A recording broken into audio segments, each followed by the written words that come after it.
வணக்கம் நண்பர்களே. ரொம்ப திறமையான அரசர் அவர்.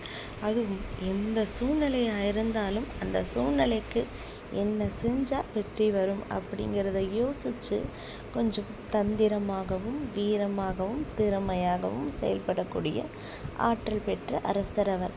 பெரிய ஒரு நாட்டையே போரில் வெற்றி கொண்டு தன்னுடைய நாட்டுக்கு திரும்பி வந்துட்டு இருந்தார். வர வழியில் ஓய்வு எடுக்கணும், கொஞ்சம் களைப்பாக இருக்குது. என்ன செய்கிறாருன்னா, ஒரு சின்ன படையை மட்டும் குறிப்பிட்ட வீரர்களை மட்டும் தன்னோட வச்சுக்கிட்டு மற்ற வீரர்களெல்லாம் அனுப்பிடுறாரு. கொஞ்சம் தூரமாக போயிட்டு ஓய்வெடுங்கன்னு சொல்லிட்டு அரசரும் அவர் கூட இருக்க சின்ன படையும் மட்டும் அந்த இரவை அங்கேயே இருக்கிறாங்க. அந்த பொழுது அங்கேயே கழிக்கிறாங்க. இதை தெரிஞ்சுக்கிட்ட எதிரி நாட்டு தளபதி என்ன பண்ணுறாருன்னா, ஒரு பெரிய படையே திரட்டிக்கிட்டு அங்கே வந்துடுறாரு. இப்போ இரவு நேரம் வேறு. ராஜாவுக்கு தெரிஞ்சிருச்சு, பெரிய படையே வந்துடுச்சு, நம்மளுடைய படையும் இங்கே கிடையாது, குறிப்பிட்ட வீரர்கள் தானே இருக்காங்க, இவங்களை வச்சுக்கிட்டு திறமையான வீரர்கள் தான் இருந்தாலும் வந்திருக்கிறது பெரிய படை, போரிடுறது ஒரு திறமையான செயலாக இருக்காது அப்படிங்கிறது புரியுது. என்ன பண்ணுறாருன்னா, அந்த குறிப்பிட்ட வீரர்களையும் அவங்க இருக்கிற இடம் தெரியாமல் போய் மறைஞ்சிக்கோங்கன்னு சொல்லிடுறாங்க.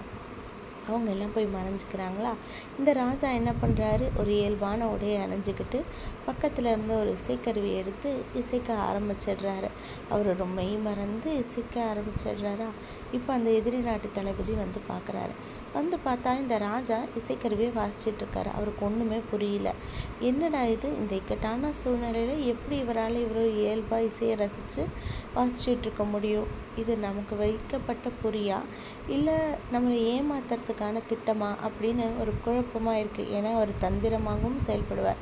திறமையான ராஜாவாக இருந்தாலும் எந்த ஒரு போரோ எந்த ஒரு செயலானா இருந்தாலும் இவருக்கு தான் வெற்றி.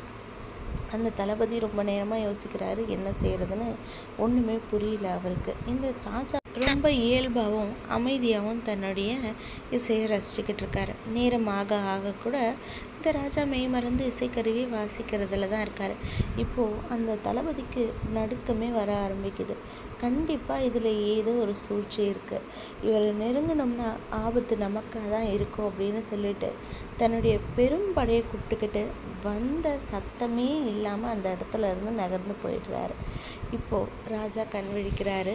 மற்ற படைகளும், அதாவது சின்ன படை ஒன்று இருந்தது இல்லையா, குறிப்பிட்ட வீரர்கள், அவர்கள் எல்லாம் அங்கேருந்து வராங்க. வந்த உடன் எல்லாரும் கேட்குறாங்க, அவருடைய தளபதி மற்றவர்கள்லாம் கேட்குறாங்க, என்ன ராஜா, என்ன ரகசியம் இதில் இருக்குது, எப்படி நீங்கள் அவங்கள வீழ்த்துனீங்க அப்படின்னு சொல்லிட்டு.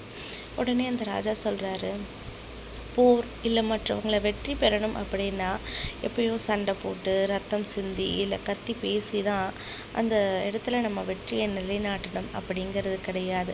அமைதியும் நிதானமும் கூட நமக்கு பல சந்தர்ப்பங்களில் என்ன செய்யணும், நமக்கு வெற்றியையும் தேடி கிடைக்கிற வாய்ப்பை நமக்கு கொடுக்கும் அப்படின்னு சொல்கிறாங்க. ஆமாம், எல்லா சூழ்நிலைகளும் முடிஞ்ச அளவுக்கு அமைதியாகவும் நிதானமாகவும் நமக்கு தான் வெற்றி. அதாவது யார் அமைதியாகவும் நிதானமாகவும் செயல்படுறாங்களோ அவங்களுக்கு தான் வெற்றி. இந்த கதை உங்களுக்கு பிடிச்சிருக்கா? நீங்கள் அமைதியாக இருந்து எந்த சூழ்நிலையாவது வெற்றி பெற்றிருக்கீங்களான்னு கீழே இருக்க கமெண்ட் பாக்ஸில் கமெண்ட் பண்ணிவிடுங்க. வீடியோ பிடிச்சிருக்கோன்னு நம்புகிறேன். ப்ளீஸ் சப்ஸ்கிரைப் பண்ணி லைக் பண்ணி ஷேர் பண்ணிக்கோங்க. இன்னொரு இன்ட்ரெஸ்டிங்கான வீடியோவில் உங்கள் எல்லாரையும் சந்திக்கும் வரை நன்றி, வணக்கம்.